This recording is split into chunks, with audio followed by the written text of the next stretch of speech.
Siapa sangka, demi keuntungan sesaat, seorang pria tega memalsukan air Zam-Zam dan menjualnya ke para jamaah. Tapi azab Allah tak pernah tertunda. Hari keempat dia berjualan, tangannya mendadak membusuk. Bau amis tak kunjung hilang dan satu persatu orang menjauhinya. Hingga kebenaran terbongkar di tengah masjid. Disaksikan ratusan orang. Mau tahu akhir tragis hidupnya? Simak kisah ini sampai habis. Namanya Zulkifli, seorang pedagang keliling yang baru saja dari Saudi usai bekerja sebagai TKI. Tak lama setelah tiba di kampung halamannya di Jawa Barat, ia mulai menjual oleh-oleh khas Arab, termasuk kurma, sajadah, dan air Zam-Zam. Tapi yang tidak diketahui orang, air Zam-Zam yang ia jual bukanlah air asli dari sumur di Mekah. Zulkifli hanya menyampurkan air galon dengan sedikit garam mineral dan aroma khas dari cairan khusus yang ia beli secara ilegal. Botolnya asli, bungkusnya meyakinkan. Bahkan ia membumbui ceritanya dengan pengakuan palsu. Ini langsung dari tangan saya sendiri, bawa dari Masjidil Haram, demi Allah. Pembelinya banyak, rata-rata adalah para lansia, orang-orang yang ingin berobat dengan air suci, atau mereka yang belum sempat ke tanah suci. Hari-hari pertama, Zulkifli untung besar. Tapi malam ketiga, setelah ia mulai menjual air Zam-Zam palsu, Zulkifli bermimpi aneh. Ia berada di padang pasir yang sangat luas. Di hadapannya, seorang lelaki tua berjubah putih menunjuk wajahnya, lalu berkata, "Kau mencemari kesucian, kau berdusta atas nama yang suci. Air yang kau jual tak membawa keberkahan, tapi laknat." Saat bangun, ia mengabaikannya. "Ah, hanya mimpi," katanya. Tapi keanehan mulai terjadi. Esoknya, air yang ia simpan di gudang tiba-tiba berbuih seperti basi, padahal baru saja diisi. Anaknya yang tanpa sengaja meminum air itu mendadak demam tinggi dan muntah darah ringan. Dokter tak bisa memastikan penyebabnya. Seorang ustadz dari masjid setempat mulai curiga. Air Zam-Zam yang ia beli dari Zulkifli tak berasa seperti biasanya, terlalu asin, tak ada sensasi ringan dan sejuk seperti yang ia rasakan di tanah suci. Ustadz itu membawa air tersebut ke laboratorium kecil milik temannya. Hasilnya jelas, itu hanya air mineral biasa yang dicampur natrium dan zat aditif sintesis. Kabar ini mulai menyebar dari mulut ke mulut, tapi karena tak ada bukti kuat di tangan masyarakat luas, Zulkifli tetap bebas berkeliaran. Hari itu Jumat, Zulkifli sedang ke masjid untuk ikut sholat berjamaah. Ia membawa botol-botol air Zam-Zam untuk dibagikan secara cuma-cuma, berharap bisa menambah kepercayaan masyarakat.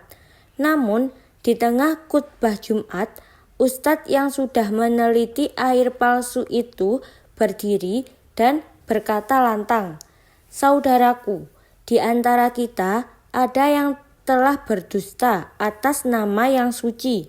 Di tangan kanannya ada air yang katanya dari tanah haram, tapi sesungguhnya dari air yang dikencingi setan."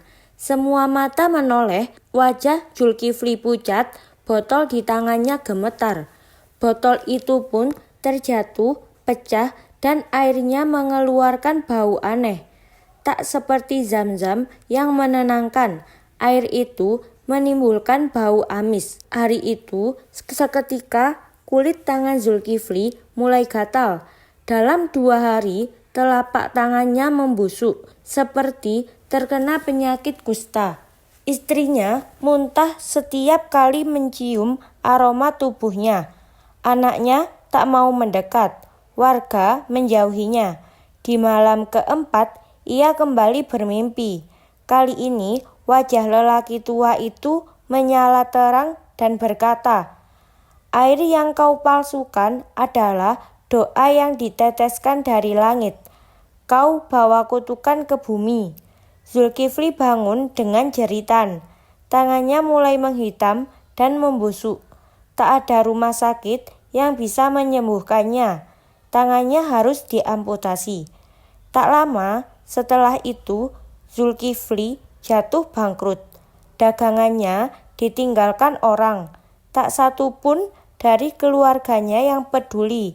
Istrinya menggugat cerai. Anaknya dibawa pergi. Ia hidup menyendiri di rumah reot bekas gudang dagangannya. Di dinding rumahnya, tulisan-tulisan lafal Allah mulai muncul tanpa sebab. Lalu perlahan memudar, seolah menjauh darinya. Tahun berikutnya, ia ditemukan meninggal di kamar kecil. Tubuhnya sudah menghitam, air mata mengering, dan di sampingnya ada botol kosong bertuliskan Zam-Zam. Kabar kematian Zulkifli menyebar ke seluruh kampung. Namun, tak satu pun warga datang melayat. Bahkan, ketika petugas desa hendak memakamkannya, jenazahnya sempat ditolak di 2 tempat pemakaman umum. "Kami takut tempat ini jadi kotor karena perbuatannya," kata salah satu pengurus makam. Akhirnya, jenazah dimakamkan di tanah kosong milik desa, tanpa bantu nisan, tanpa doa, tanpa kehadiran sanak keluarga. Hanya satu petugas desa dan 2 orang penggali kubur yang menyaksikan prosesi itu. Namun, kisahnya tak berakhir di sana. Di malam ketiga setelah pemakaman, terdengar suara tangisan dari arah kuburannya. Beberapa warga yang sedang ronda malam mengaku melihat asap tipis menyelimuti makam Zulkifli, disertai bau amis dan aroma garam menyengat. Setahun berlalu, nama Zulkifli tak lagi disebut kecuali saat para ustadz menyampaikan ceramahnya tentang kejujuran. Kisahnya dijadikan contoh di majelis taklim, madrasah, bahkan di khutbah Jumat. Seorang anak laki-laki yang pernah membeli air Zam-Zam palsu itu kini tumbuh menjadi pemuda rajin. Namanya Yusuf. Ia berkata kepada guru ngajinya, "Saya tak akan pernah berdagang dengan menipu. Saya ingin jadi pedagang seperti Nabi Muhammad SAW yang selalu jujur, meski rugi di dunia." Guru ngaji itu mengangguk. "Biar kita rugi harta, asal tidak rugi di akhirat." Yusuf kemudian membuka usaha kecil, menjual kurma dan madu. Dia bahkan menyumbangkan botol air Zam-Zam asli gratis untuk anak-anak yatim setiap Jumat. Ibu Zulkifli, seorang janda tua, tinggal di kampung seberang. Setelah mendengar kabar anaknya meninggal dalam keadaan mengenaskan, ia hanya bisa bersujud sambil menangis di sajadah lusuhnya. "Ya Allah, anakku mungkin telah menyimpang. Ya, tapi aku yakin Engkau Maha Pengampun. Ampunilah dia jika masih ada kesempatan." Air matanya mengalir setiap malam. Ia tak lagi meminta rezeki, hanya meminta Allah menerima taubat anaknya. Meski di akhir hayat tak sempat mengucap taubat dengan lisan. Beberapa hari sebelum kematian, ternyata Zulkifli pernah menulis surat. Surat itu ditemukan dalam saku baju lusuhnya oleh petugas panti sosial yang sempat menjenguknya. Isinya, "Andai aku bisa mengulang waktu, aku akan tetap jualan apa adanya. Tidak perlu cepat kaya kalau itu artinya harus menipu. Kalau ada yang membaca ini, tolong jangan ulangi kesalahanku. Jangan jual air Zam-Zam palsu, jangan jual agama hanya demi dompet. Surat itu kini dibingkai dan dipajang di dinding madrasah tempat anak-anak belajar agama. Setiap hari Jumat, Ustadz akan membacakan surat itu di hadapan murid-murid sebagai pengingat bahwa dosa besar bisa bermula dari kebohongan kecil. Jangan pernah mempermainkan hal suci, terutama yang berkaitan dengan agama dan keimanan umat. Air Zam-Zam bukan hanya air, melainkan simbol berkah dan kesucian.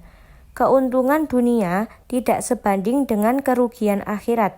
Menipu demi uang yang bisa mendatangkan azab bukan hanya secara fisik, tapi juga sosial dan spiritual. Selalu utamakan kejujuran dalam berdagang. Nabi Muhammad SAW dikenal sebagai pedagang jujur. Kita sebagai umatnya wajib meneladani sifat tersebut. Penyesalan selalu datang terlambat, tapi selama hidup masih ada, selalu ada waktu untuk bertaubat. Jangan menutup aib masa lalu, tapi jadikan pelajaran untuk masa depan.